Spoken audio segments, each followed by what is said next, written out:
Welcome to the Love of the Star podcast. I'm Bobby Bell, Dallas Cowboys insider for 105 through the Fan in Dallas. Joined as always by former NFL scout Brian Broaddus, the Super Bowl winner. He is now the co-host of the G-Bag Nation, 2 to 7 p.m. Central, Monday through Friday on 105 through the Fan in Dallas. He is also the pre- and post-game co-host on the Dallas Cowboys radio network.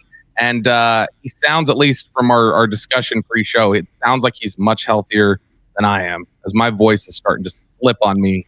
Brian Broaddus. I'm getting that. I had this last year, right at the end, right around Christmas, New Year. Got hit with a cold and lost my voice, and now we're going to power through it today. Geez, Robert, why do you decide to get sick all of a sudden on me here? I'm funny for that one. Yeah, I am. I am in that mode where I get sick generally like before the draft, and then like at training camp, because you just get so wore down. That's how I get sick. It's funny. Every year I will fight a cold right before the draft, and then right when training camp is getting going, or in the middle of it. I always seem to get sick because I get wore down. But I hope you get to feeling better, Robert. I'm feeling fine. It's more just the clearing my throat and disgusting people with it at this point. But we're going to go. Did you discuss Mike McCarthy this morning? Did you make him disgusted? I didn't make him disgusted, but he gave me a little wink and a nod, I think, on Sean and RJ on 105 through the Fan. I think he gave me a little nod of like, I hear you, buddy. Because I did lose my cool on Monday when we were talking a little bit. We might as well just jump in because this kind of ties into the first topic.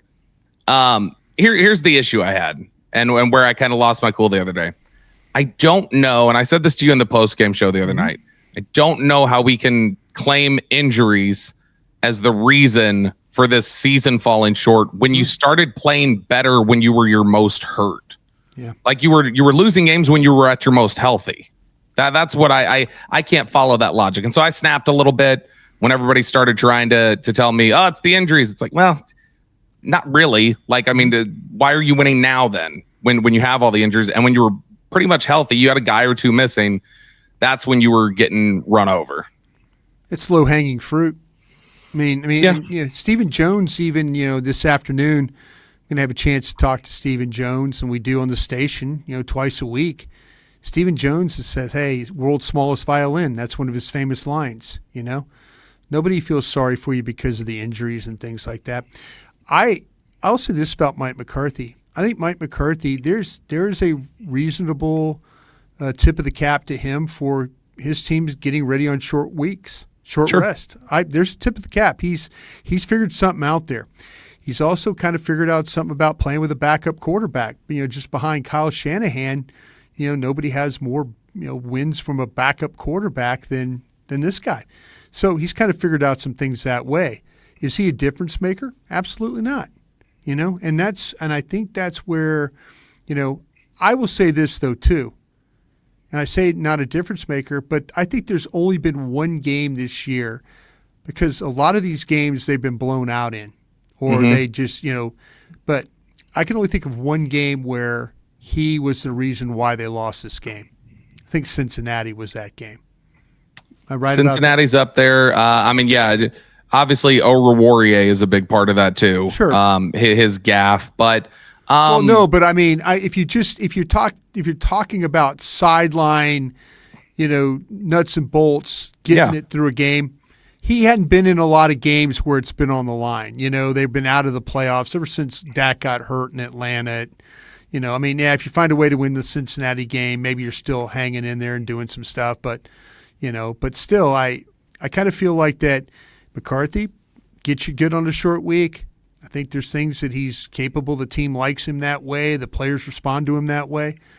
He's not a difference maker, and I think in 5 years we've seen that. The guy's not a difference maker. And so I'm willing to try something different. I don't think the Cowboys are. I think Mike McCarthy's coming back myself. They seem pretty comfortable right now. Heck yeah, they're comfortable. They don't want to go through the process unless they've already got a week handshake deal with Mike Vrabel or somebody like that. But I would like to hope that if this thing does get to where Mike McCarthy is no longer the head coach of the Dallas Cowboys, that it is an extensive interviewing process. I mean, let's do this. Let's try and figure out who the best coach for the Dallas Cowboys is going forward. What's the staff going to be comprised of? That to me is super important. Even if I'm going to hire Mike Vrabel, I'd sure in the hell want to know, okay, who's your OC? Who's your offensive line coach? I mean, I want to be able to vet all his staff and be able to figure out okay, this guy can coach, this guy can't coach. This is a friend of the program. We've seen what friend of the program does. Oh, yeah. You don't have time for friend of the program. Friend of the program gets you Mike Nolan. Jim Tom Sula. Yep. It took Dan Quinn getting fired, or he might have effed that up. The hire there. Mike Zimmer, friend of the program, friend of the Joneses. I mean, Zimmer, McCarthy can talk about, well, I used to compete against him, and he did. But would that? That's a Jones hire. That is a Jones hire for sure. Jones hire. You're absolutely right. So to me, this guy, it's. I think the thing that was very telling for him the other day, Bobby, and I know you want to get to your next topic, but this is where I think it was very telling for him the other day that if he's trying to come back, and not so much for himself, but for those assistants.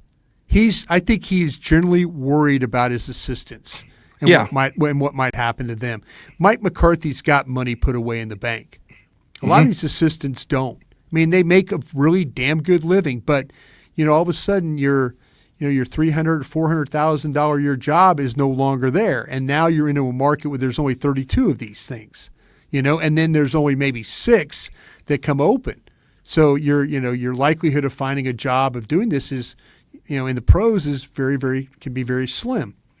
So I think that McCarthy I think he wants to come back. Would McCarthy come back as not being the primary play caller?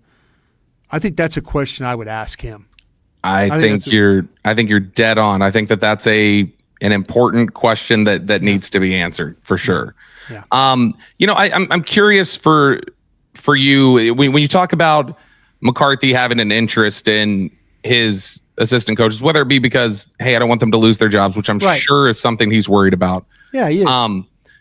For instance, when you were in Green Bay, did you feel is that common with coaches? Did you feel like outside of just the money aspect, did you feel like Mike Holmgren felt a responsibility for I need Andy Reid or Marty Mornhinweg, I need to be here to help usher these guys in because I think they can be good and I don't want them to lose their jobs before they've established themselves. Well, the idea was when Mike Holmgren left us in Green Bay, Ron Wolf was going to give him more power, more say. He had quite a bit of say.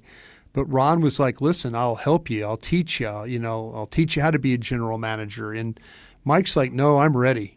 Mike figured by working with Bill Walsh and then working with Ron Wolf that he knew enough going on. And he had to find run at Seattle. Sure. But Mike knew that if he got the Seattle job, he was going to take all those guys with him. All those guys were going to get an opportunity to go. So he wasn't worried about those guys sticking around Green Bay. Did you feel it during the Parcells transition? Did you feel a concern for assistants at all? No, because Bill was a mercenary at that point in his career. Bill had gone through a divorce. Bill had been lost a lot of money. Bill had lost a home that he was in love with in New Jersey. There were a lot of things that brought Bill Parcells back to coaching. Yeah. He was a mercenary. He did it to try and recoup some of the things that he had lost in the divorce that he had. And so, no, I never felt like – I think that this is the difference between – I think with Mike McCarthy, the difference between him and Bill Parcells. Yeah. And I'm not saying this because Bill Parcells let my contract run out and didn't want to bring me back. I'm saying this that Bill Parcells doesn't have a heart. Bill Parcells is about himself, and I don't think Mike McCarthy's about himself. I think Mike has an ego. I think Mike McCarthy has an ego. They all do. But I also believe that he does have concern for his coaches and for their families, whereas Bill Parcells could give a rat's ass whether that was the case or not. Yeah, I think he, for instance, I know he really thinks highly of Scott Tolzien, their quarterback's coach. Yeah. And I wonder sometimes, outside of just the money aspect, like you mentioned, hey, there's livelihoods at stake here. That's definitely part of it. I wonder if also some of it for McCarthy might be man, I really think Scott Tolzien can be a really great coach in this league, and I want to make sure that he's got a chance to develop that reputation before I'm out of a job and can't save him. Because you kind of bring guys along. Like, for instance, Andy Reid, I think the year you guys won the Super Bowl, he was like an assistant offensive quality control or something like that. No, Andy Reid was a assistant tight end and tackle coach. Well, he was tight end tackle coach with Tom Lovat, who ran the offensive line. And then Mike moved him to quarterback coach. And then Andy was never a coordinator with Green Bay. So when he was the assistant tight ends coach, though, for instance, let's say for some reason things go sideways in Green Bay and Holmgren gets blown out. Yeah. Would that have jeopardized Andy Reid's ability to get another job before he could have established himself? Yeah, Ron Wolf. Ron Wolf says that one of the biggest mistakes he made, and I'm not trying to make this about talking Packers. No, we're just talking generally though. But coaches, I think that the biggest mistake, if Ron Wolf says the biggest mistake that he made in Green Bay was when Mike Holmgren left, then he should have replaced him with Andy Reid. He should have made Andy Reid the head coach. Instead, he made Ray Rhodes the head coach, and that ended up being a 1-year deal. And then, then they had to do other things. And Andy was gone at that point and stuff like that. So, yeah, it was. Andy. There were some really talented coaches on that staff, as we all know. I mean, we've seen the guys that have gone on to be head coaches, but that was a mistake. I mean, when I was in Philly in '97, the season. I tried to get them, Jeff Lurie and Joe Banner, to hire Andy Reid as the offensive coordinator when we lost John Gruden. And we tried to do it, and it didn't work out. And then the next year, Ray Rhodes got fired, and what did Joe Banner and Jeff Lurie do? They went and hired Andy Reid as the head coach. Yeah. So they saw the direction. They saw what Andy Reid had done at Green Bay. And I'm not saying this is a brag or anything. They didn't know who the hell Andy Reid was before I got there. My meetings with Joe Lurie and Jeff Banner Mike Lombardi were extensive about Andy Reid, to the point where, like, listen, you're going to get a quality coach here. You're going to get a guy who's driven, hardworking. I mean, I went on and on and on, and then I left to go to Jacksonville, and what did they do? They hired Andy. Right. A lot of it was the recommendation. To this day, I can run into Jeff Lurie, the owner of the Eagles, and he'll thank me on a couple of different fronts, for the things that we did with the draft, but also hiring Andy Reid, or at least putting Andy Reid on his radar. So Nick Eatman joined us on The Fan on Friday morning, and we asked him, where's your confidence meter that McCarthy's coming back? Yeah. He said 65%. Yeah. We asked him, where's your confidence meter at that Mike McCarthy will be calling plays next year? And he said, all right, well, that's different. That's under 50%. So he thinks McCarthy comes back, but does not get the offensive coordinator role. If you've got here's my question, I guess, for you, Brian. Do you think that if McCarthy returns, they are just having Brian Schottenheimer call plays next year? Which I don't think that I think players on offense would be okay with that. A lot of players on offense really like Brian Schottenheimer. Yeah. Do you think they would just have Brian Schottenheimer call plays, or do you think they're looking outside the building? Boy, it's making me think a lot. And I wonder, is there somebody out there that Mike McCarthy thinks enough of? Do you think they would let it be his hire, or do you think they would take it out of his hands? I think there's two things that could possibly happen here. If Mike McCarthy gets the extension, it could be like, okay, you're getting the extension, but we're hiring an OC for you. And I think this is where this could drive Mike McCarthy off the cliff. That if in fact if it's you that we're going to make the hire. So my gut is that if they change the coordinator, Mike is going to push for Brian Schottenheimer, so he can keep the continuity. He's going to argue about the continuity of the offense. Yeah. He's going to argue that Dak was the runner-up to the MVP award last year with this offense. He's going to argue that. Mike McCarthy does not want to spend the next 3 years of his contract learning a new offense. He really didn't want to learn Kellen Moore's offense. So I think that Mike McCarthy, I'm not going to say lazy, because I've said that about him before. Mm-hmm. Call Mike McCarthy lazy. I just don't think this point in time that Mike McCarthy wants to learn a new offense. And I think he's going to fight for Brian Schottenheimer with some tweaks to the offense. And I think your quarterback would. I don't think your quarterback would mind if he was the coordinator. I think he likes. Yeah. I think he likes Schottenheimer. I agree.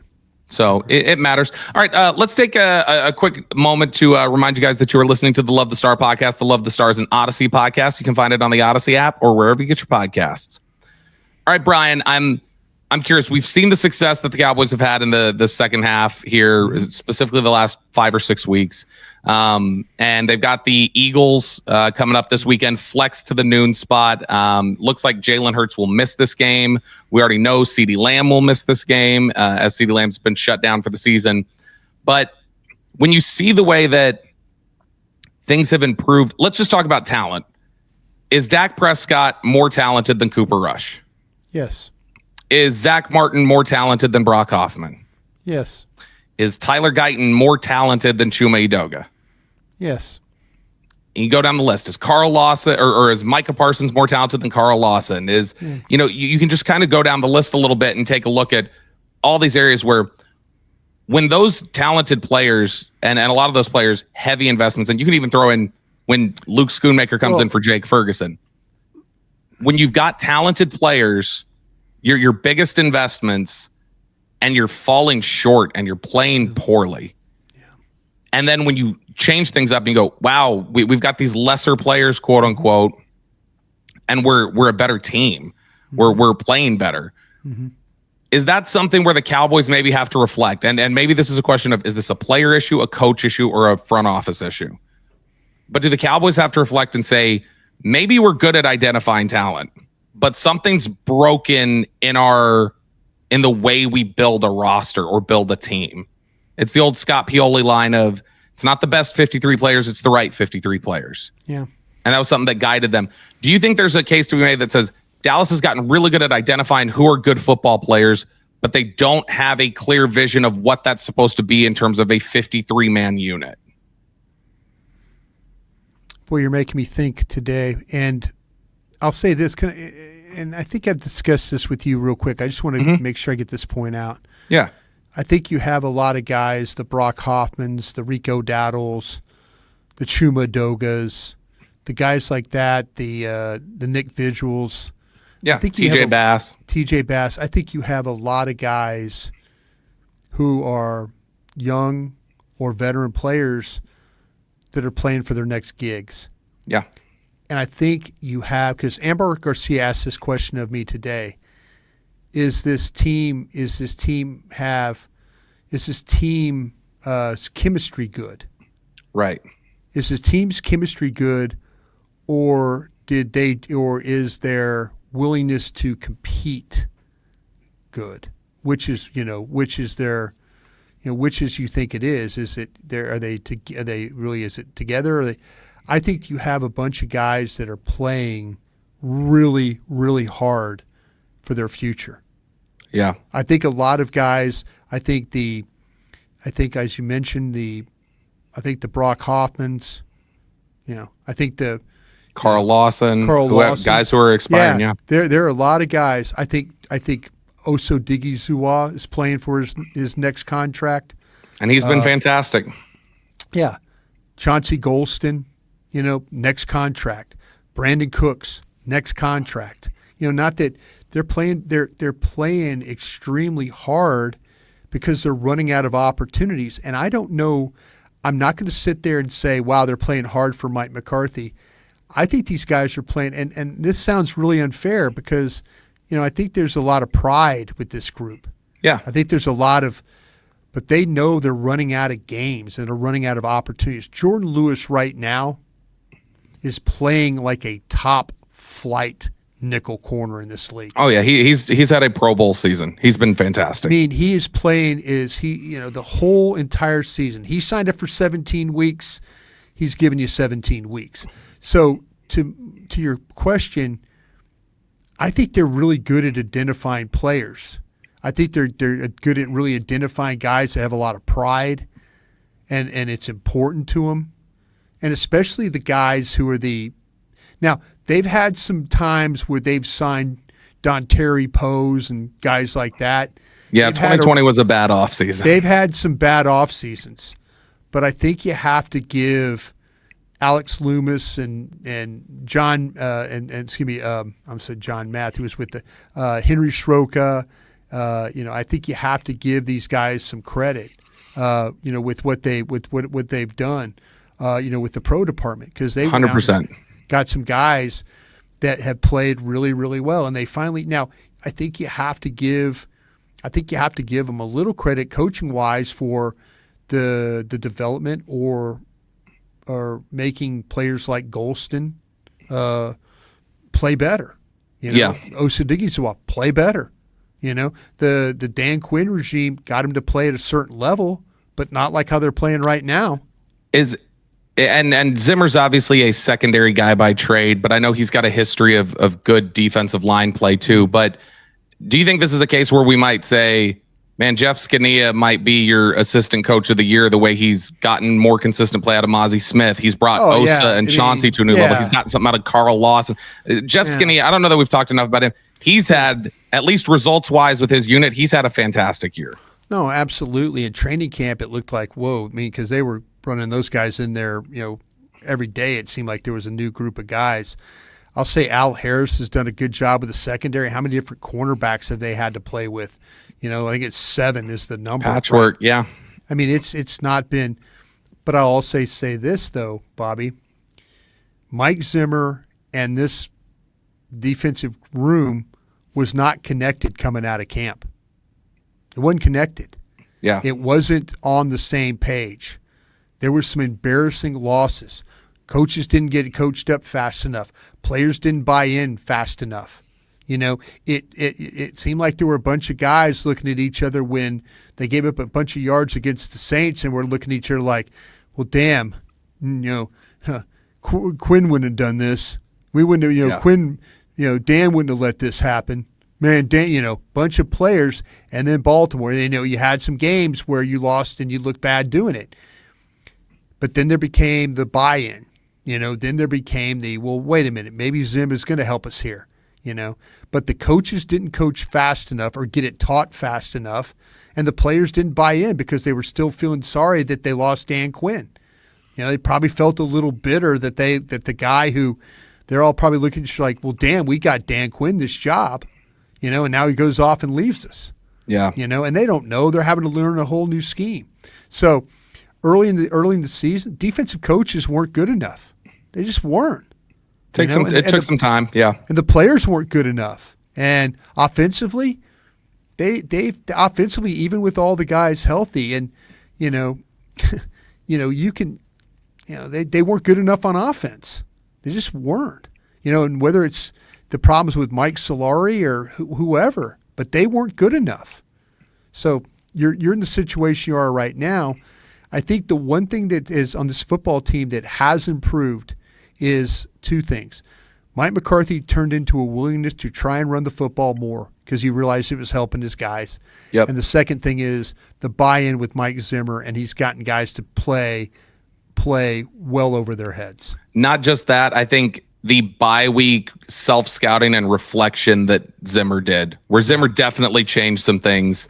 I think at the bye week where you just started seeing different tweaks with personnel packages, and it took him 8 weeks to figure out, all right, who can I trust? How much can I throw at these guys? What are they able to handle? Because one of the things you heard, I asked different people around the league who had played for Mike Zimmer before this offseason. I was just like, hey, talk to me about what kind of coach he is, system, how easy is it to pick up, blah, blah. And you heard from a lot of different guys. They're like, it's a lot pre-snap. It's a lot that you're disguising, and you've got to be on top of things, and your communication's got to be strong, and you've got to be a high mental processor to play for Mike Zimmer. And that was something where I think he was trying to figure out who can handle what I need them to do. I think he was a big fan early on of Damone Clark. I think that over time he realized maybe Damone Clark isn't able to do some of the things I want him to do.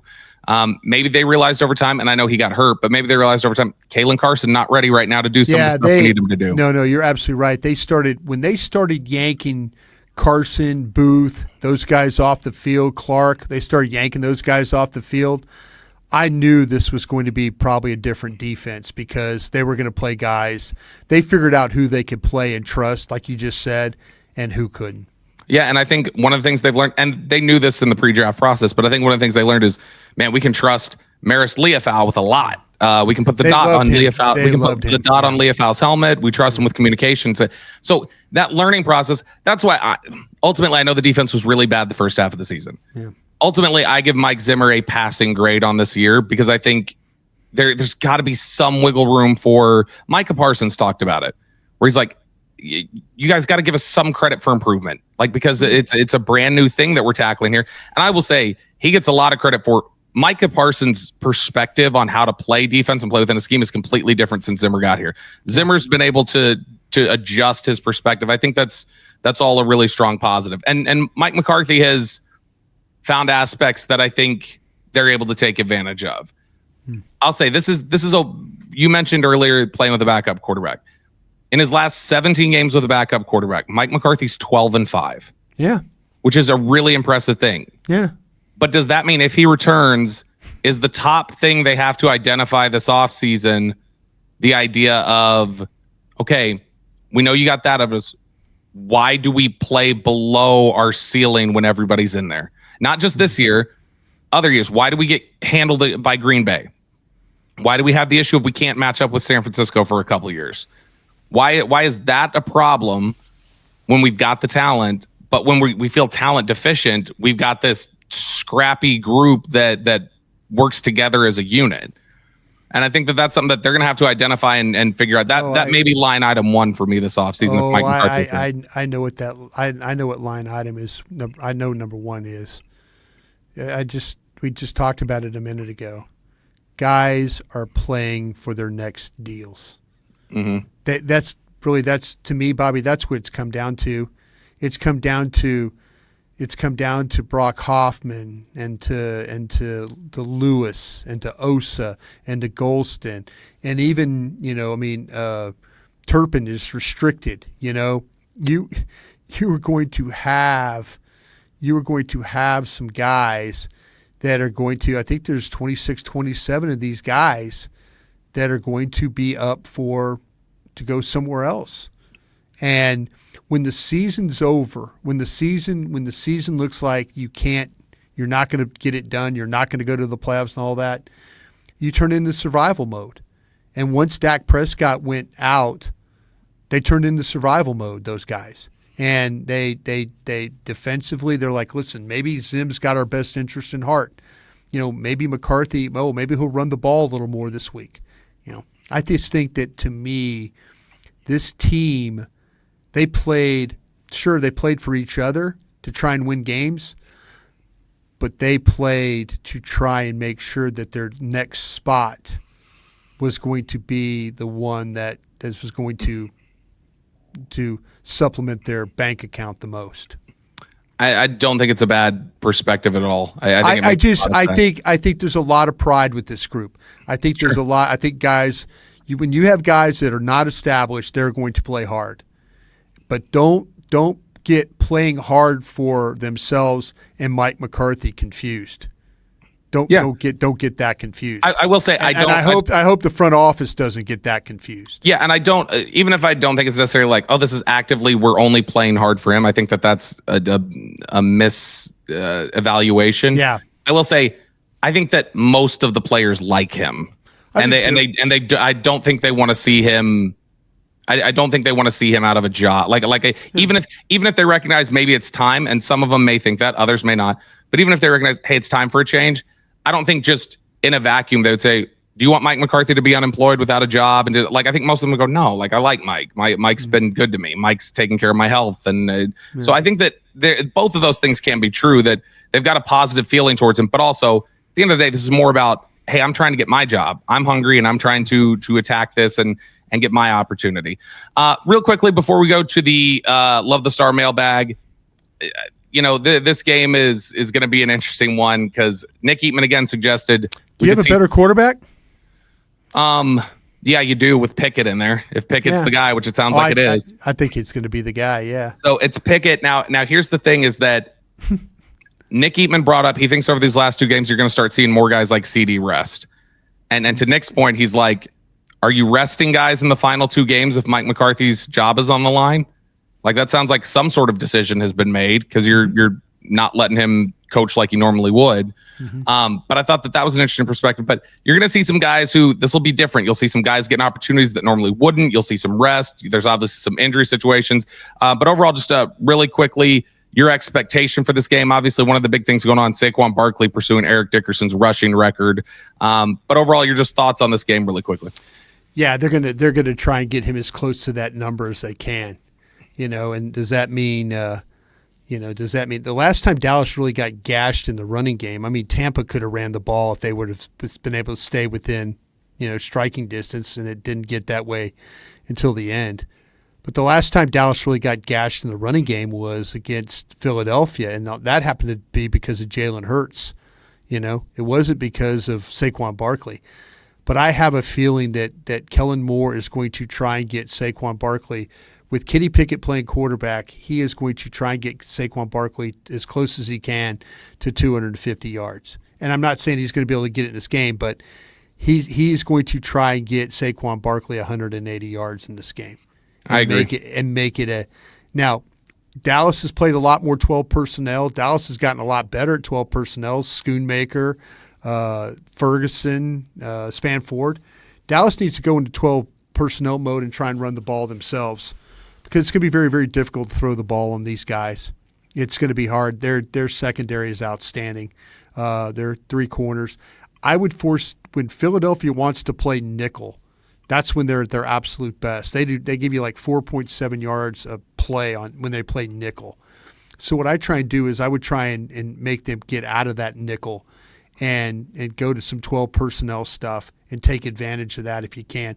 They were able to run the ball a little bit, but they just not, the game kind of got out of hand. The second half of Dallas had a chance the first half. I mean, their defense couldn't have played any better. Yeah. Losing Overshone is going to be huge in this game. The mug look, the double A gap mug look gave Jalen Hurts some problems in this game with the sacks. I could see them absolutely blitzing. You make Kenny Pickett have to throw the ball in this game, that's your best chance of winning, in my opinion. So to me, it's going to be about how well can you contain Barkley. Can you find a way to make Pickett be the guy to beat you in this football game? But you don't have any real offensive weapons. You just don't, and they can kind of dictate. Vic Fangio can play too deep and make Kellen Moore, make Cooper Rush check down the ball all day. He did it in when the last time they played, and that was when Cooper Rush was getting his first start after Dak got hurt. The air yards have been better the last several weeks. The ball's been going down the field, but who to in this game? That's going to be your problem. And this is likely to be a bad weather game. A lot of rain in the forecast for this one, so might be a day to run the football. You are listening to the Love the Star podcast. The Love the Star is an Odyssey podcast. You can find it on the Odyssey app or wherever you get your podcasts. All right, Brian, now let's have an abbreviated version of the Dean Julia Love the Star mailbag, where we turn things over to our dear sweet listeners, get their thoughts, their comments, their questions. You mentioned the ball going down the field a little bit more. So I'm going to lead off with this question from Tom. Is the play calling different between Dak and Rush? It seems Rush is under center more. Do you think the run game benefits a quarterback being under center? And Jerry did mention, said it earlier this week, that Rush has been getting them in some good run looks. Went even further today with K&C Masterpiece with Alec and Chris Arnold, and said something to the effect, I'm paraphrasing here, something to the effect of Rush gets them into better looks than Dak was in the run game. But overall, do you see a difference? I felt like last week, I know we talked about it a little bit, and when I looked at the film, I thought it was there. Last week looked way more classic West Coast than I've seen them running. A lot of slant flats, a lot of get the ball out quick, rhythm. He's going to get the ball out. Yeah, he's going to get the ball out. So it definitely looks more classical West Coast with Rush to me than it did with Dak. Do you think Dak likes to turn his back to the defense on play action? Yes, specifically on the boot. I think the boot action, he loves doing it. Yeah, but that's usually out of the shotgun, generally. Where he'll play action boot? Okay, yeah. Well, the play action boot, the play action boot's a pretty simple read, right? Yeah. Do you think that he likes to play with his back? And this is why I would love to ask Mike McCarthy this question one day, because just where it's no cameras or anything like that. I wonder if he doesn't put Dak underneath center because he doesn't want Dak. Aaron Rodgers didn't like playing with his back to the defense, having to come back, play action, come back and try and find everybody. Very few do. Yeah. There's a lot of guys that I think one of the only ones who I've seen. Cooper Rush might be so good pre-snap that he's comfortable with playing that way and then knowing where everybody's going to be. Yeah. Sometimes you have quarterbacks that do not want to take their eyes off the defense. Kyler Murray's that way. Yeah. Kyler Murray doesn't like turning his back. I wonder if Dak is and I mean it's not as a slam, but there are some quarterbacks, and I mentioned Aaron Rodgers, a Hall of Fame quarterback, who do not like to turn their back to the defense and then try and find everybody again. Especially when two things. One, you've got his athleticism slipping, so when he turns around, if he sees a rush in his face. But the other aspect of it is when you don't trust your offensive line, you generally don't like to turn your back at the line of scrimmage. No question. And so that makes a lot of sense. Let's get in a Dean Julia question. It's been a little while since we went to a Dean Julia question. Brian, what's your best guess at the 2025 offensive line starters for week 1? It's going to be interesting. You want mine first while you think about it? Go ahead. Okay, I'm going to are you going to okay, go ahead and give me yours. And I'll go left to right. Guyton, Tyler Smith, Brock Hoffman, Cooper Beebe, Terrence Steele. Steele's the one I'm not totally sure about. What if I told you Guyton, Smith, Hoffman, or no, what if I'll do it this way? Sorry. What if I told you Guyton, Smith, Beebe, Banks, and Steele? And I said Banks, the University of Kelvin Texas. Banks from Texas. Yeah. Texas. Sure. I can get on board. All right. I hope you're telling me you re-signed Rico Dowdle if that's the case, though. Well, I think that Dallas, if they're picking somewhere 13, 14, 15, I would love to take Ashton Genty from Boston. I would too. From Boise State. There I think Genty can make a massive difference for you in the run and the pass. But if they don't, then – and Jerry even admitted this morning that his guys were not plug and play, that BB and guys. Oh, yeah. You could tell that kind of rattled his thought about we can just throw an offensive lineman out there as a rookie. Yeah. I think Guyton's learning curve was a lot worse than I believed. But to me, it's going to come down to me, I think, three different players. Or three positions. Wide receiver, they got to find a second wide receiver. This current group that they have, they do not have a second wide receiver in this group. Doesn't work. Nope. Agreed. And last, go ahead. No, just wrap up with whatever your thought was. Yeah, it's I could be wide receiver. It could then be the running back maybe you're talking about. That might be the third thing.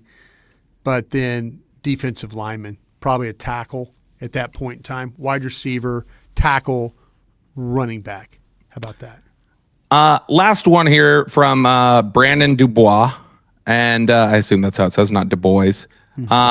Brandon is saying, and I'll answer this too with you because I feel totally comfortable with it. I want to know if Brian believes the Joneses really want to win or not. I do. I've been with the Joneses for 14 years. They're not traditional in the way they operate their front office. That's clear. I've been with a Hall of Fame general manager worked with a Hall of Fame coach, been with Tom Coughlin, been with some people who've, done things in various ways. I do believe the Joneses want to win. Yep. I think they want to win their way, though. I think they want to win by being able to run their team and then also dabble in Blue Star Gas and Blue Star Land and Blue Star this and Blue Star that. I think they want to be businessmen, and they're damn good at it. But they're not traditional general managers. Now, we've seen traditional general managers F this thing up too. You know, guys that we've seen general managers go in there and be really not very good at their jobs. And Jerry and Steven they own the team, and Al Davis convinced them they don't need a general manager, so that's why they run the team the way they are. I do believe they want to win. And I'm not just saying that to blow smoke up your ass. I'm saying I do. I was with them. Trust me, those 5 and 11 years killed them, killed me, because I'd been working in programs there we always won. Like I said, we were playoff teams, and now 5 and 11, 3 straight years, I wouldn't wish that on anybody. But I do think they want to win. I just don't think that they want to do it the traditional general manager's way, and I think that affects the team and not the team building and things like that. Like you have to almost put your schedule on hold to be parallel with their schedule, which doesn't always line up with football. No, I'll just add on to that as we finish up here. I think you're correct. Is that I think they absolutely want to win. Yeah. Do they want to win enough to say not their way? Like if you told them, hey, you can win a Super Bowl, Jerry, but you literally just have to sign the checks and not be involved at all. Right. No, I don't think he wants that. Nope. I don't. But I do think he absolutely competitively wants to win. And even people who are critical, who have worked with them before, even people who are critical of the organizational structure and anything else, when you ask them, hey, do Jerry and Steven really want to win? They will shut that down in a heartbeat. And they'll say, nope, I've been there before. 14 years. Yeah. I spent 14 years with him, and he wants to win badly, but he wants to win his way. Yeah. Yeah, 100%. All right, that does it for us here today on the Love the Star podcast. Thank you so much for joining us. We will be back with you guys again later. Hope you had a Merry Christmas, Happy Holidays, and look forward to the new year coming up. And we'll be headlong into draft content here shortly. For Brian Broaddus, I'm Bobby Belt. We'll talk to you guys again later. Hey, thanks for watching. If you enjoyed this video, please don't forget to give it a thumbs up and subscribe to our channel for more content like this. If you want to see more of our videos, be sure to check out our playlist and let us know what you think in the comments below. Also, don't forget to follow us on social media to stay up to date on our latest updates. Links are in the description. Thanks again for watching, and we'll see you in the next video.